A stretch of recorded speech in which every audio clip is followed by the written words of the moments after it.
Hi guys, it's Andrew Priestley, and welcome to Multiply Your Money. This is episode number 25, and I'm just checking to see who's coming on live to start with, just to see how you guys are. Just give it a couple of secs just to see.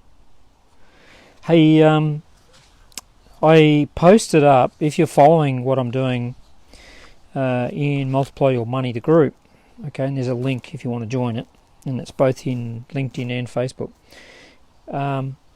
I post up an activity called the Ideal Day, and I'd love to get some of your comments, firstly to see who actually did the activity and get your feedback about what happened. So that'd be fantastic if you could do that. Okay, so what I'm doing is hey Paul, how are you, mate? I'm reading from the Money Chimp, and the Money Chimp basically is about how to spend less, save more, and get out of debt faster. Okay, and the last section that I was reading from here was pardon me, I was talking about where are we? Here we go.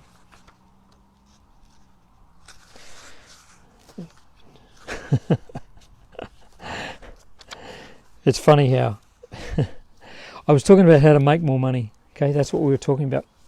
The chapter I was reading from was tip number 3, make your money, make more money. And I was talking about how you can earn extra income. So here's the thing, why do you want to earn extra income? This is very repetitive what I'm doing. I'm just going over it and over it and over it. And the interesting thing I've found is I've been looking at different websites over the weekend, and there's some great sites out there, and there's a couple of things that I can tell you that they've all got in common. Number one, they'll tell you what to do.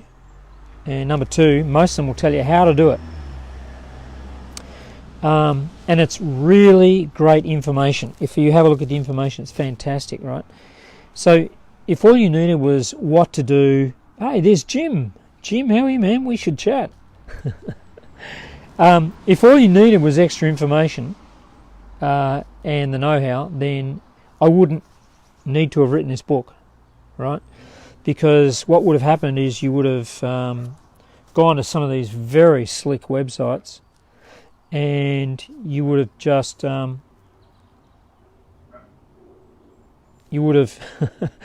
tractors. You would have gone to the websites and you would have downloaded the how-to stuff, and you would have just cracked on with it, right? But in actual fact, what I find is that people do get stuck somewhere between the what and the how, and they certainly get stuck on the when, on the why. You know, why am I doing it? And they get stuck on the when am I going to do it? Okay, and if I really look at it, there's two actually big obstacles I find that people keep running into. Okay, and those obstacles are the things that I find show up again and again and again, which prevent them from actually leveraging this content. Because you've got lots of content. The content's up here. You know, your head's going, yeah, I want to know that. I want to know that. I want to get more content. And I want to know the how-tos. But if that's all you needed, you would have taken action. So there are two big obstacles. Number one is legitimate obstacles. So there are several legitimate reasons why some people can't manage their finances. For example, I've got a friend of mine, Joel, who's 29. He's profoundly disabled, and he can't even read a credit card statement unassisted, let alone do anything else unassisted, right? Having said that, he probably doesn't he's got diminished mental capacity to actually manage his own finances anyway. That's a legitimate reason, okay? I know people who are been caught up in retrenchments and downturns and all that sort of stuff, and they just use their credit card, and they're between a rock and a hard place at the moment. But there's stuff that they can still be doing. It's not enough to say, this is really bad, I'm just going to stay where I am, right? There are people who live in countries where it's war-torn, there's famine, there's constant strife, there's political, there's natural disasters, all that sort of stuff. You know, for example, my great-grandfather was a house painter, and he was up in the Midlands, he was up north, up in Yorkshire way, and he worked in a coal mining town. He was a house painter working in a coal mining town, and so he did coal mining at one point, and then other times he did house painting in the summer months. And when the coal mine shut down, he basically lost his income. So he uprooted everybody Hey Lorraine, how are you? And he moved everybody to London. And basically the people who stayed behind in Yorkshire fell into intergenerational poverty and misery. Okay?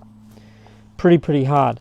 Plus it was a time when there wasn't credit, plus there was a lot of class system going on, so it's pretty hard for him to sort of move his way out of that. Okay? So if any of that sounds like you, well then, okay, these are legitimate reasons why you can't leverage this information. Okay. The other reason why you can't is what I call self-imposed limitations. So, most experts I'm reading from most experts say that your ability to manage money can be diminished by self-imposed limitations. That's just about every expert I read, and I read over 140 books, right?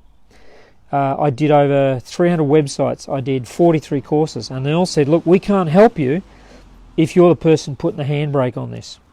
No matter how much great content we give you, no matter how slickly it's presented, no matter how cleverly paced it is, no matter how many how-tos we give you, if you believe you've got self-imposed limitations, it's not going to happen. For example, I'm broke because, and I won't manage my money because is a great reason why you should stay where you are, right, in your mind. Right? It's a self-imposed limitation. But whatever reason, you've convinced yourself that you're going to be no good with managing money. The truth is, you can change this at any time. You can spend less. Well, spending less means look at what you're currently spending right now. That means read statements, collect receipts, have a look, check it out. How much do you spend on takeaway meals? How much do you spend on alcohol?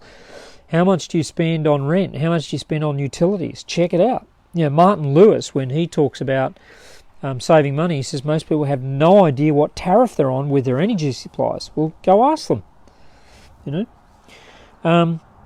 So you can change the way you think about money at any time. I'm here to tell you that, right? Wealth coaches, that's what they do all day, every day. They help people just change the way they think about money.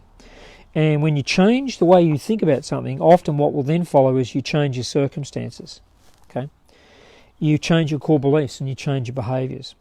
Okay, so I'm going to leave it there. What I'm going to think of, I want you to think about this is, have you got legitimate reasons why you can't move ahead with money? And I don't care if you say, so there are some people who said, look, I'm on a very low income, but I also know people watching this program who are on very high incomes who are still broke.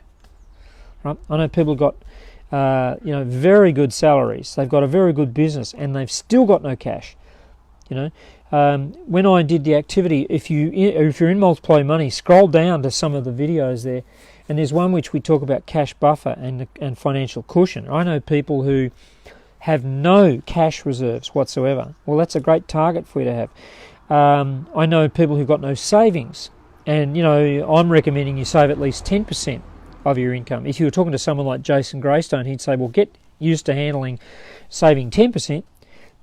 For 90 days, then take it up to 11%, then save 12%, then 13%, and keep increasing it slightly. And that puts the emphasis on you to earn more or to spend less. Right? But the sum result is you start stockpiling cash so that you actually can create a financial cushion. And once you've got your cash reserves in place, at least 3 to 6 months, right, then you can start taking the excess and start putting that into investing. There's a great little graphic that Jason uploaded, which is well worth looking. It's in the Multiply Your Money group. So I'm going to leave it there. If you're not part of Multiply Your Money, I suggest that you join on Facebook or on LinkedIn. Just search Multiply Your Money and go ahead and join the group. And the book, The Money Chimp, is on Amazon. It's a bestseller. I get emails from people all over the world every single day saying just how much this little book changed their life. And it's not that the content is new or different. It's just I've written it a way that makes it more than gradually possible to actually change the way you think about money and the way you behave around money and the way that money shows up in your life. But if you're liking this, go ahead and like it. Make sure if you look at the YouTube link, go ahead and subscribe. Give it the thumbs up. Click the bell so you get the notifications. Leave your comments. I'd love to see some comments, and toss up some of those hearts and thumbs up as well. But I'll see you in the next episode. See ya.